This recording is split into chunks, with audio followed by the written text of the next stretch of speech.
With so much software and so many services available in the short-term rental industry these days, it's increasingly difficult to keep up to date with what's on the market and to determine whether it's a maybe or a must-have for you and your business.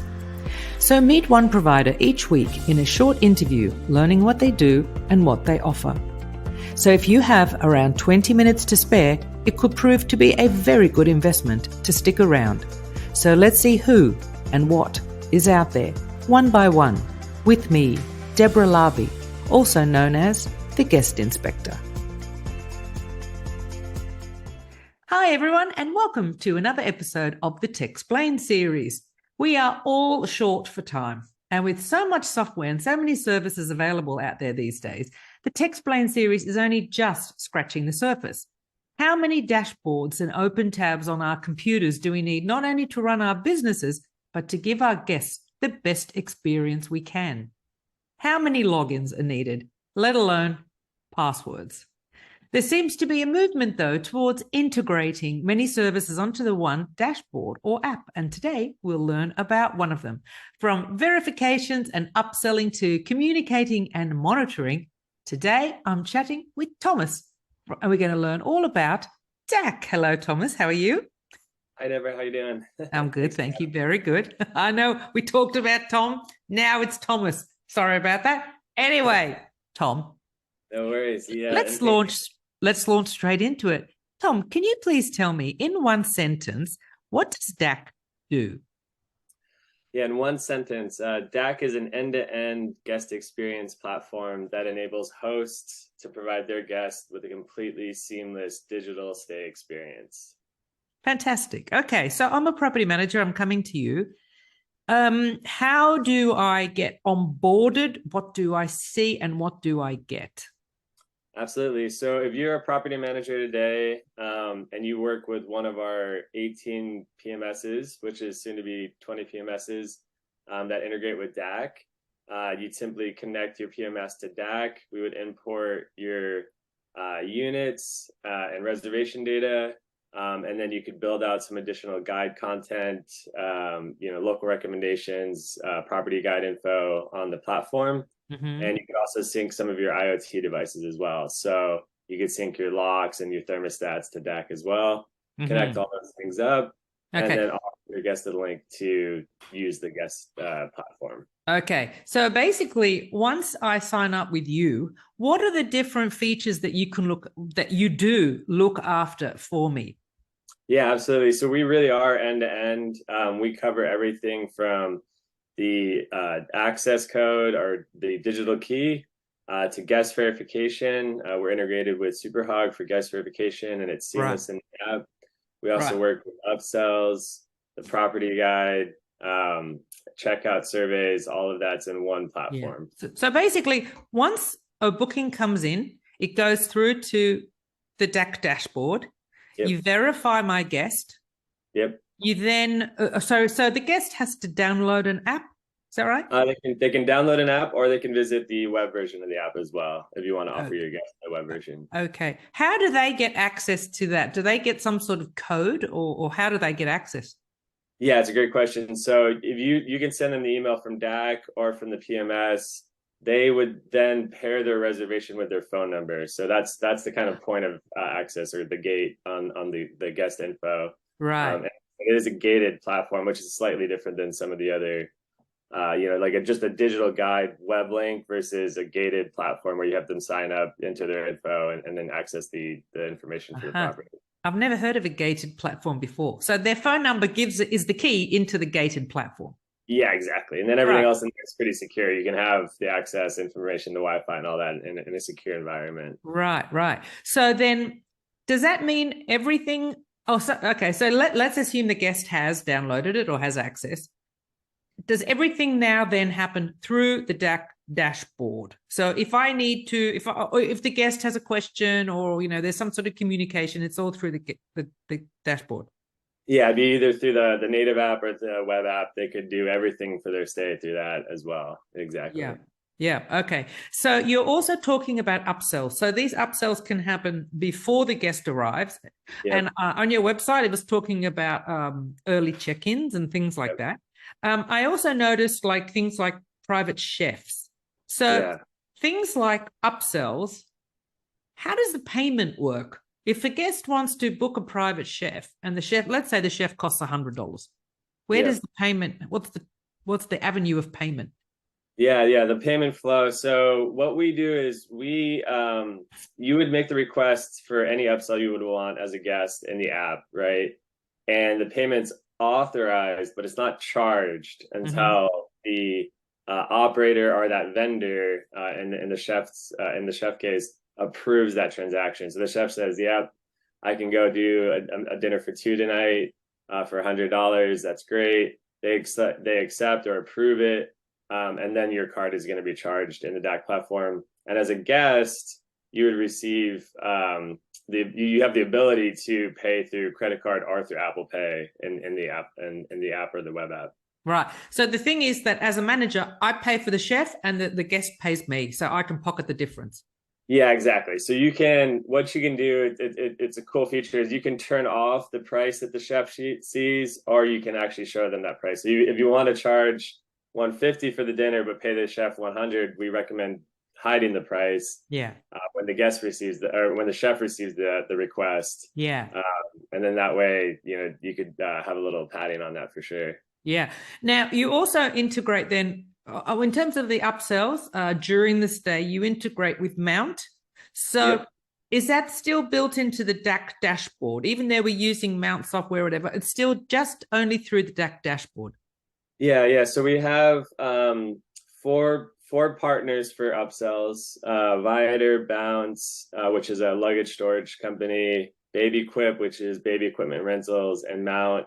All four are to some degree framed within the app. Mount is a little trickier because you have to use that Mount app, but the link is there, so we can link out to that Mount app. And we're obviously exploring and working on the R&D on getting that more integrated with the app. Yeah. We're also getting Viator more integrated as well, because right now you link to Viator, but you have to transact through Viator, and we'd like you to transact through the same flow. Yeah. Other partners we have are like NoiseAware is another partner that's integrated into the platform as well, but that's more for the operator side. Yeah. And then, okay, so it's coming close to arrival time, and you're sending the arrival instructions and the smart locks. So the integrated smart locks, is this just for smart lock access? Or if I have a lockbox, for example, and I want to send a code, or, you can do all of that. It's all automated. So yeah, you can have an online lock or an offline lock. One of the things we do that's really cool is we will hide the offline lock code until check-in time, and so it'll appear to the guest that it is actually an online lock. In any case, that access information will be visible in the platform. Again, it's gated, so you can add, your gate code's not just out there for everybody, or your door code, right? It's behind a firewall, right? And then if it's a digital lock like August, Yale, Schleg, any of those digital locks that are Wi-Fi or Z-Wave enabled, you can actually do the tapped on lock feature as well in the platform. So you don't actually have to enter the code every time, which is great. Oh, that's great. So via the DACK app on the guest phone, they can unlock the door. Yep, they just click tap to unlock, walk through the door, and that's good because you're getting the guest to come back to the app throughout their stay, right? It's not something that they forgot about. They're using it, and on average, they're using it about 12 times per stay. Right. I don't remember how it was explained, but when I was talking to Touchstay, they were saying that the guest downloads the app and then they don't need Wi-Fi to access the information on the app again. Is this what DACK is like? If someone downloads the app, if they want to know about the local restaurants and they're not in the Wi-Fi area, can they still access it? Yeah, there's ways you can get to that information. I think Touchstay is the browser version of a guide, right? So it's on a web browser, and there's definitely ways to save, on Safari or Chrome or whatever browser you're using. There's definitely ways to save content on the web version for sure. And the native version, it's a little bit trickier because a lot of the stuff's real time updated and stuff like that. But there's also, we have operators that work in the desert, and very remote locations, in Joshua Tree, for example, here in California. And so what we try to do is supplement messages you send with, accessing the app, right? So if they're in a low Wi-Fi area, you want to make sure that you send a guest the door code maybe 24 hours before they get to the location, so they're not in the desert trying to look up something with no Wi-Fi or cell signal. Yeah. And also smart home. So also on the DACK dashboard, you can turn the lights on and music, things like that. Yeah.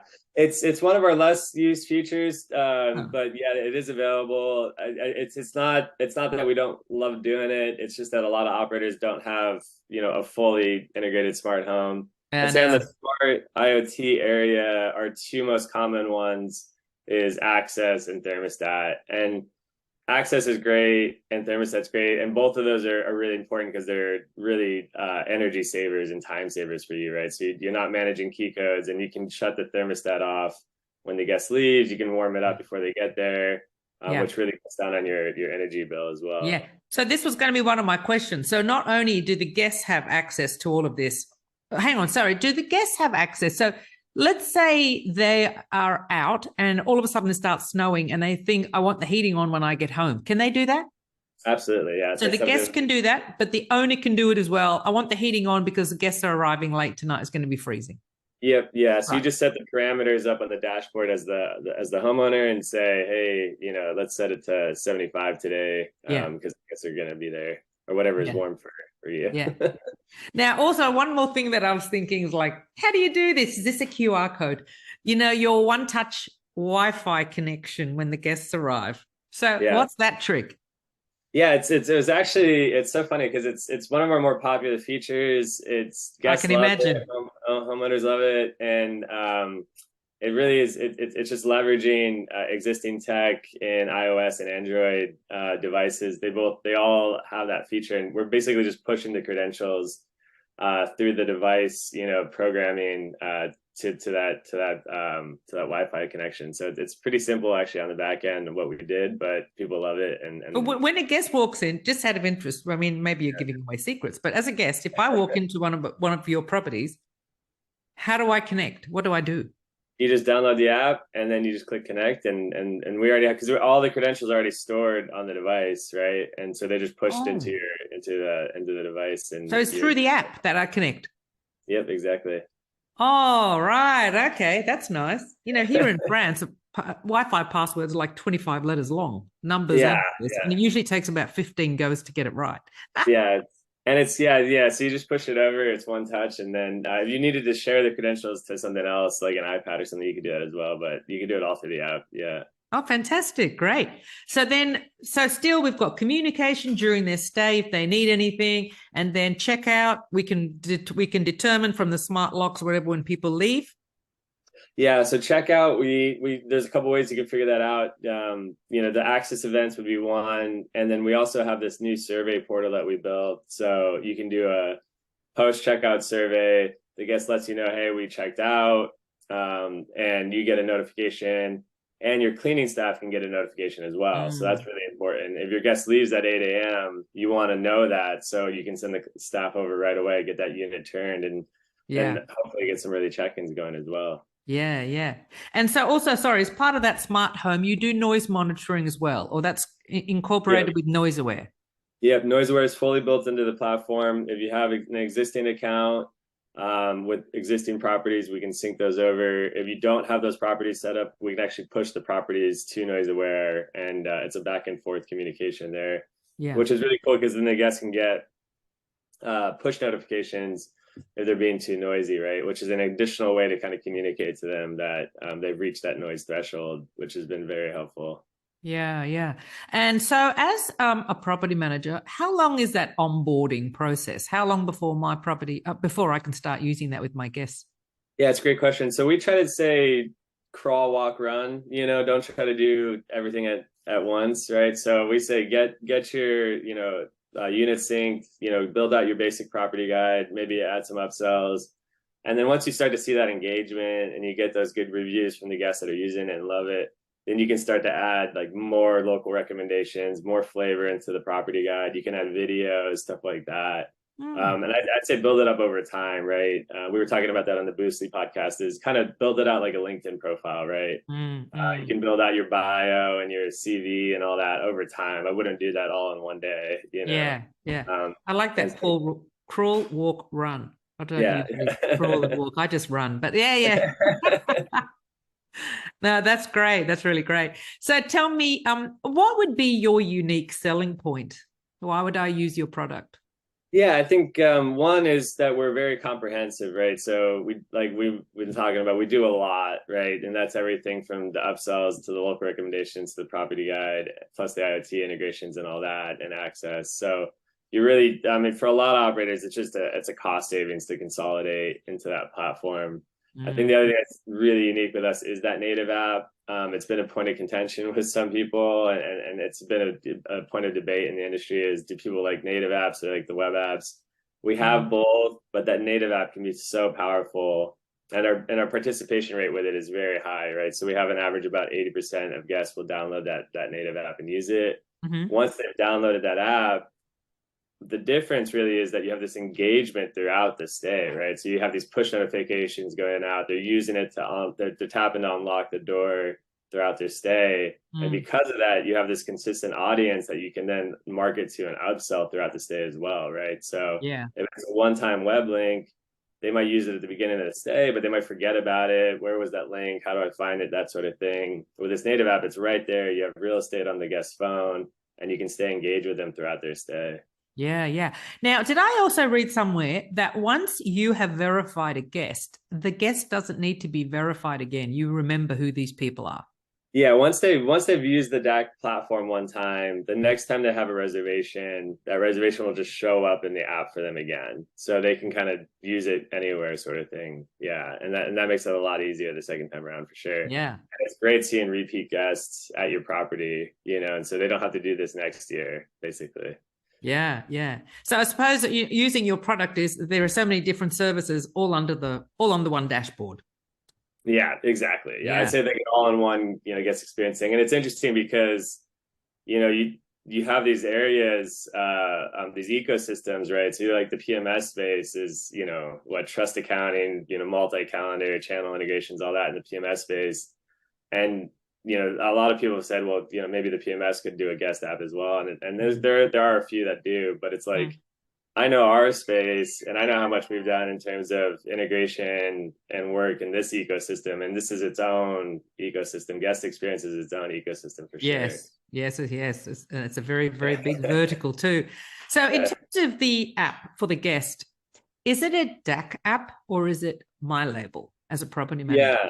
Yeah, it's a great question. So it depends on, I would say it depends on your size as an operator, right? So if you're a 10-door operator, you can use the web version that's largely branded in your version, in your style. You can use the DACK native app, which in stay will be branded for that guest as well. They won't really know that they're using the DACK app.